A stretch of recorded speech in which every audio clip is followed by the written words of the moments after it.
How's it going, everyone? Today we're going to be looking at how you can make tons of money in New World by solo farming bosses. But before we get into that, please consider giving the video a like and subscribing to the channel. It helps out massively. Now, let's get into it. Many bosses in New World drop items that can sell for quite a lot on the trade post. So if you kill them over and over for these items, you can make yourself loads of gold for very little effort. Most of these bosses are far too strong to solo without luring them into a glitch before pounding on them for several minutes. But some can be very easily soloed if you have a decent enough build.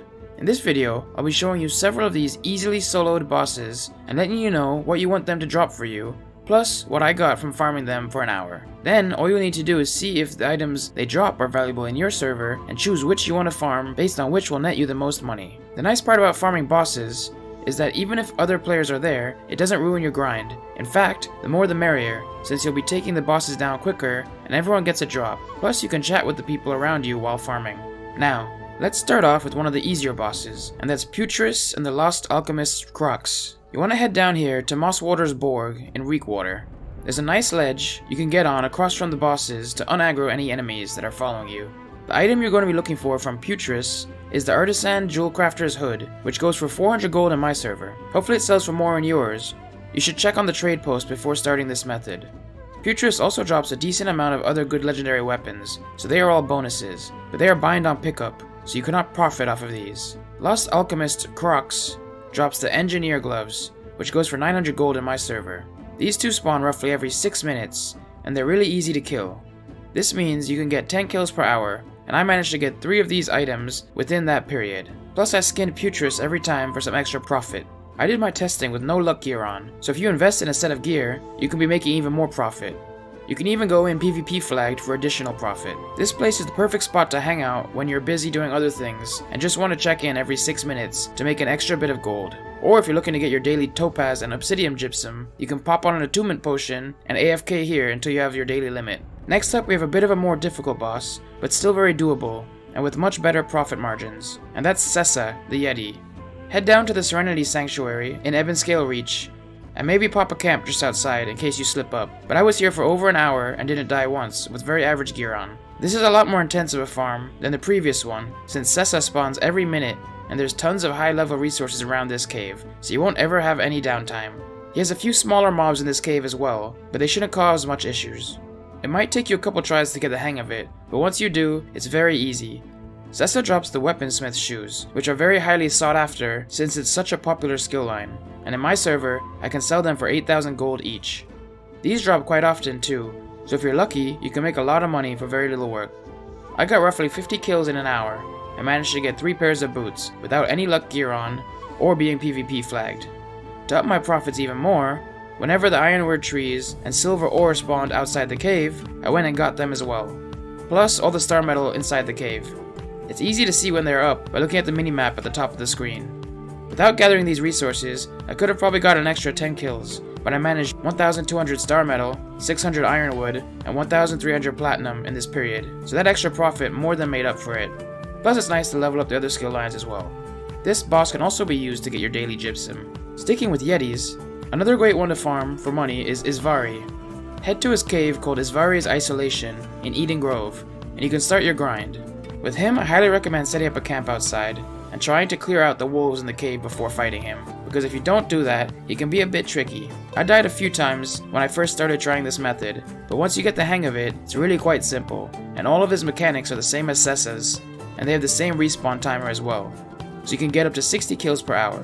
What you're looking for from Isvari is the engineering shoes, which sell for 3,000 gold in my server. Much like the other Yeti, the drop rate is pretty high, so if you grind here, you can make a lot of gold, especially if you got a set of luck gear on, and flag for PvP. Within 1 hour of grinding this place, I managed to get 2 pairs of boots, and over 1,000 star metal as well. If you're struggling to kill him though, I would avoid the star metal, and leave the cave after every kill, so you can clear the wolves out before killing Isvari. Sometimes you can get caught inside mining when they all spawn, and it can make that kill a lot more difficult. This is also another great place to grind out your daily gypsum. Next up, we have a really easy one over at Skysong Temple in Ebonscale Reach, and that's killing Skysong, Maiden Ping, and the Corrupted Emissary.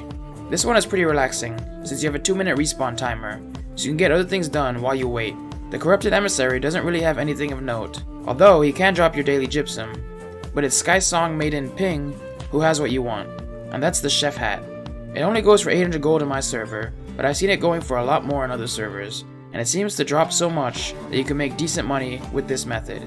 This is my go-to spot to get my daily gypsum, and I've had multiple days where I can get 2 hats in 7 kills. But in the hour-long period I kept track for this video, I managed 30 kills and got 3 chef hats.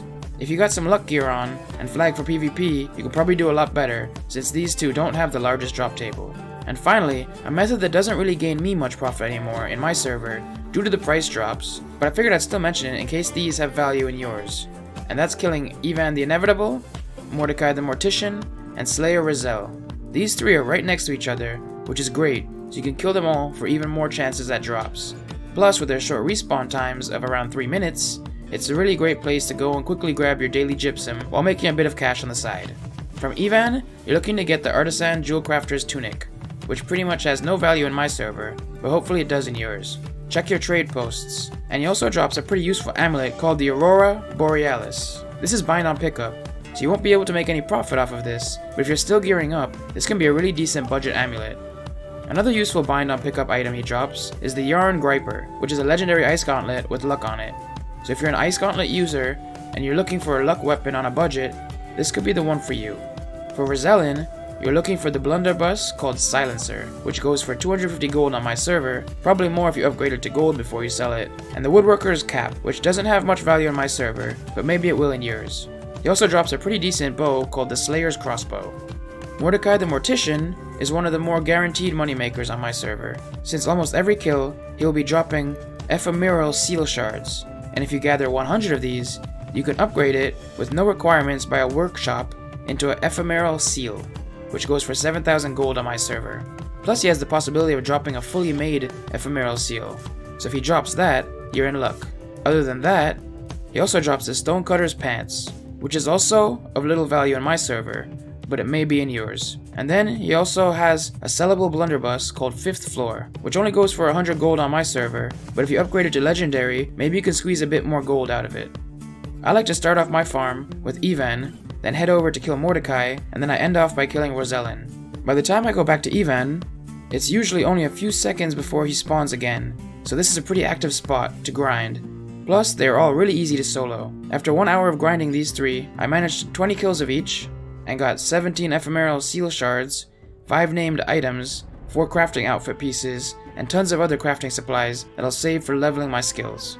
If any of these items have value in your server, I highly recommend this grind spot, or if you just need a spot to get easy daily gypsum. That about covers the main bosses I like to solo for some extra gold and get me my daily gypsum at the same time.